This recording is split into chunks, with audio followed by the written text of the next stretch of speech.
Okay, so apparently we are now streaming live. Let's verify everything's up and running. I always like to make sure that I can see the actual live cast showing up on this side. But it totally does look like we're about to be up and running. So yep, there we go. I see it's live. Welcome to the COVID distancing livecast, experimenting with having fun, hanging out on a Friday afternoon, just having some conversations. Maybe I should probably tell folks that I'm actually doing this live on Twitter now. So let's pop that one up.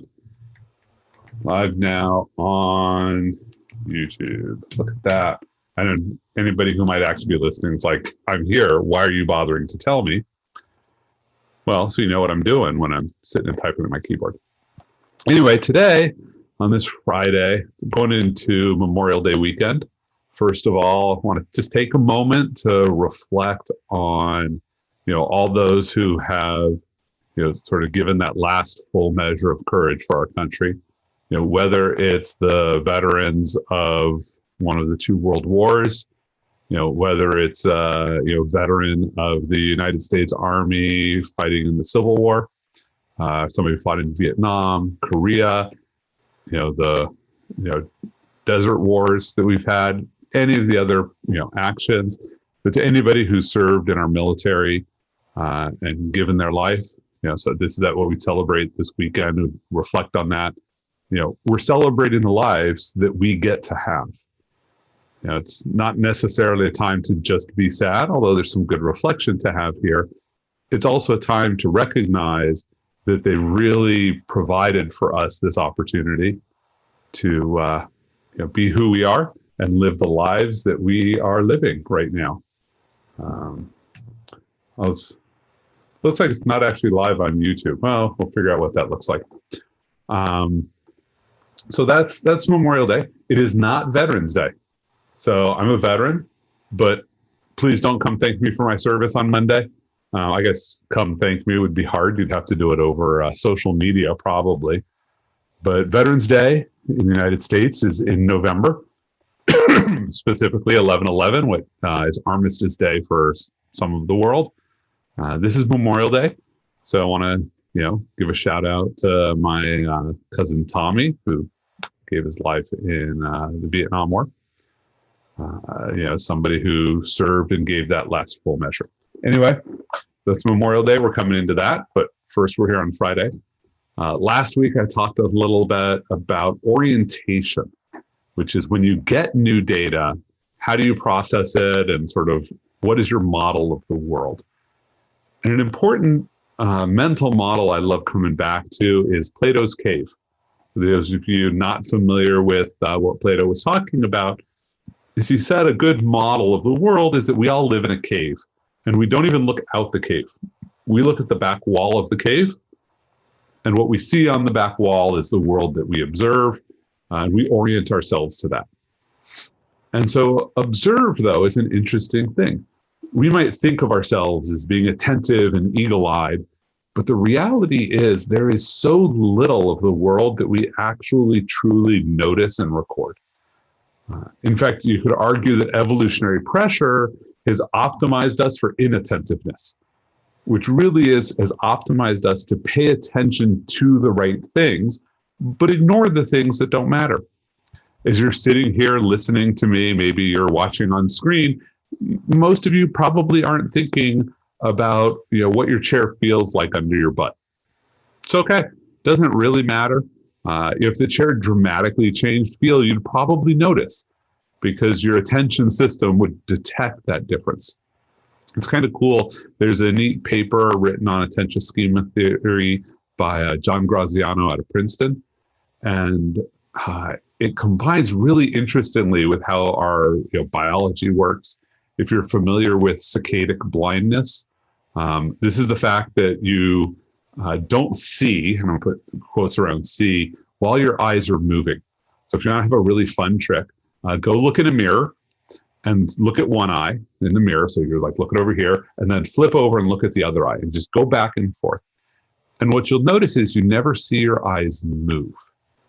Now, if you do it with a camera, use this mirror mode, and you look at it, you'll notice your eyes move. You actually see them in flight. And what's going on is your eye is moving so fast that you're filtering out the view of the world while the eyeball is moving, because it's so disorienting. So you don't see in that moment while your eye is moving. It's moving wicked fast. And instead, your brain just sticks in what it expected to see in the world. So first your eyeball's here, and then your eyeball's here. There's nothing weird about that. I recall seeing an interesting experiment which involved having lights moving really quickly in front of somebody while they were shifting their eyes. And it turns out that they can see the pattern while they move, because it becomes an expected and predictable sequence rather than being something that's just weird and jarring. So when I say you don't see while your eye is moving, that's true, but only to some extent. It's about what your brain gets. So our body's optimized in so many ways to filter out information.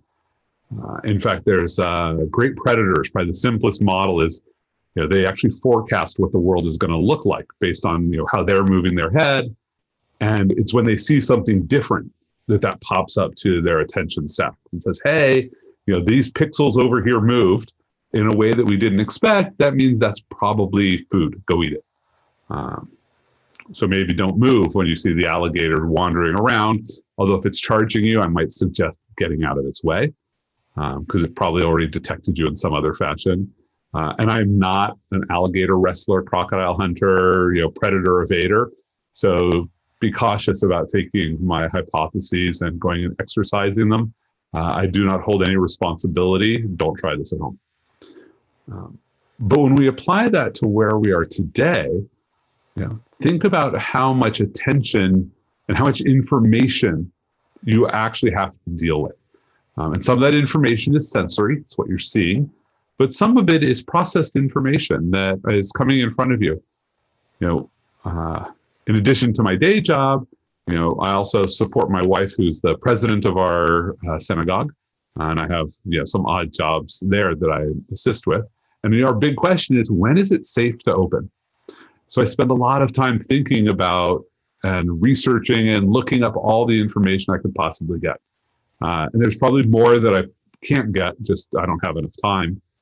And it's fascinating how quickly our models change, how quickly the information changes as to whether or not COVID-19 is a high clustering or low clustering, and whether there's mass spreaders or mass spread events. And trying to weed through that information is challenging. And if you're not paying attention, new information might slide past you, and you don't correct your beliefs in the world. Information I thought about this 2 months ago, it's completely not accurate anymore. So it sort of raises the question of, how do we pay attention to the things that will matter? And for me, this has been an experiment and a way to understand how to change people's minds. Because at the end of the day, how you change someone's mind is by changing their model of the world. And how you change their model of the world is by injecting new information into it. In a sense, it's what social engineering is all about, is just injecting the right information to play on somebody's model, to activate the right model. What I want to do is different. I want to change somebody else's model of the world. And the tool that I found useful is what I think of as the information flywheel. If you believe that the sky is orange, then me walking in and saying the sky is blue is not helpful information, right? For some reason, you have a very heavy flywheel. Me just running up and batting it hard, really challenging to interact with, and you're not going to appreciate that. But maybe I can push on it slowly. Can I drop pictures of sunsets in front of you that are orange and say, oh, there's a beautiful sunset. I love how it turned the sky more orange. I know. Maybe I've planted a seed in your head that the sky isn't always the same level of orange. Right? Maybe I work my way backwards with information so I can show you a blue sky and say, wow, noon is so amazing because it's the one time there's no orange in the sky. Maybe now, by inserting data in, but I have to do it in a way that gently gets your attention. Security is a lot about gently getting people's attention about the things that matter, but that they haven't really been focused on. And so this tool of injecting information directly into somebody's brain is, I think, a really valuable one that we can look at and think about how to interact with and how to interact with those people. Definitely, because we want to make better decisions. The worst way to make a decision is on new information. That sounds kind of odd, isn't it? Right? I just said I want to inject new information to change how you operate. But if you get a piece of new information that substantially alters your model of the world, what you should recognize is that you're not done changing your model of the world. The information that's still out there that you haven't processed might move you a little bit further. And that's something you also need to think about. So when you just get new information, making a snap judgment and making a decision sometimes is okay. But a lot of times that's going to be really dangerous. I'm coughing because here in Boston, it's a beautiful, gorgeous day. I went and spent some time outside, but boy, is the pollen out there killing me. So got a little asthma going on. And I've got to say, being an asthmatic with seasonal allergies during the time of COVID distancing is a little scary, because every time that I have even a minor asthma attack and the chest gets a little bit tight, I'm thinking, oh, did I finally roll a one? And I've got it now, and it's my turn. So far, so good. Knock on wood that no evidence that I've had it. But when you hear me cough, just relieving a little bit of pressure there. Plus, coming over to see that I now have one viewer on my YouTube channel, so that's at least a nice sign. So that's where we are today.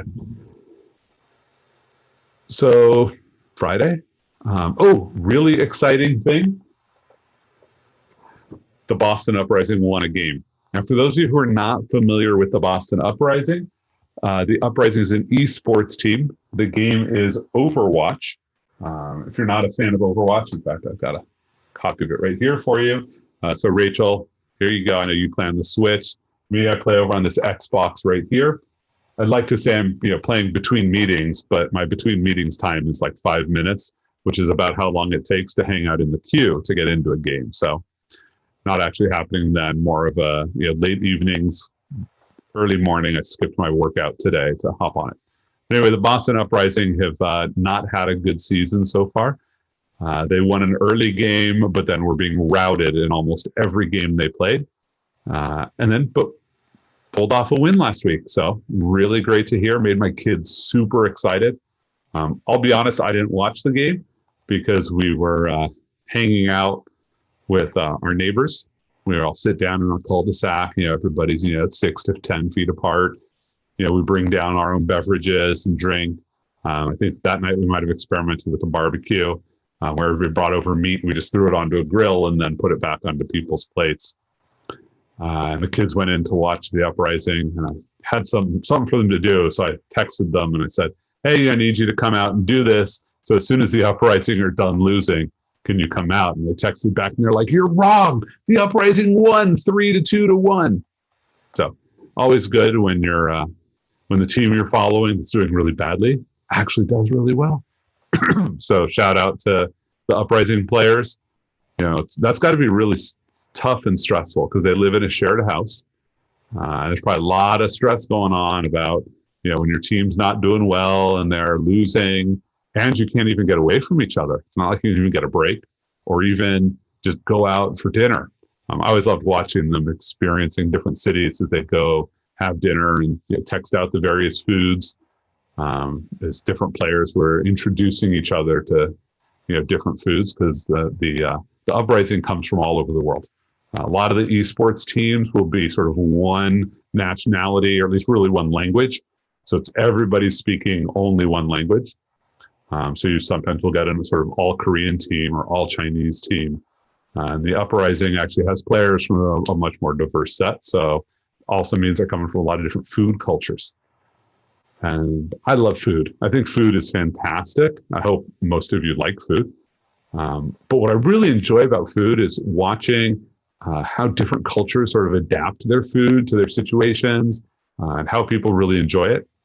One of my favorite food styles is barbecue. And here's where, if I had anybody actually subscribing that was going to pay attention, I'm going to, annoy somebody, because I was in South Carolina, dead center in the middle of South Carolina. Now, for those of you who are not familiar with South Carolina, it's a triangle-shaped state on the southern Atlantic, coastline of the United States. And all of the places that you kind of barely want to be are mostly on the borders of that triangle. The capital, Columbia, is slightly offset up in the upper left corner of the triangle. And I was stationed at Shaw Air Force Base in Sumter, South Carolina, which is smack dab in the middle of the state. It's like a 2-hour drive to anywhere you'd want to be. To go to a decent bar, to have bar trivia night, was an hour drive. And we'd go Wednesday nights, a bunch of us lieutenants would take that ride. You have a couple pints of Guinness, play trivia, drive back.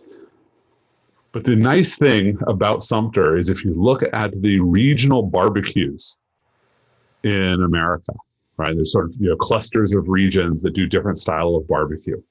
Sumter sits right on the border of 3 different regions.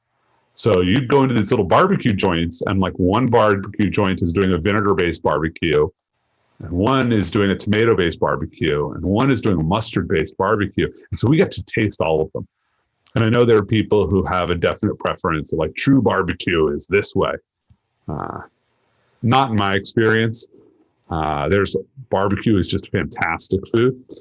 And I enjoy seeing, different places that do different things that, sort of fill that same niche of how do you take meat, sometimes not the best cuts of meat, like brisket is actually not an easy piece of meat to cook, and turn it into something fantastic that's truly enjoyable. So there's my ramble onto a little bit of food. I was going to bring up wine, but I didn't get around to that yet. So you'll have to come on Twitter or Facebook and see the wine that I tweeted, or on Instagram. It's about the only thing I put on Instagram anymore. But other than that, I hope you all have a fantastic Memorial Day. That if you have plans, that they're awesome. That if you don't have plans, that you find some. And if you don't want plans, you're just planning on sleeping through the weekend, may you sleep well. Rest well. Be good. Talk to y'all later. Have a fantastic day.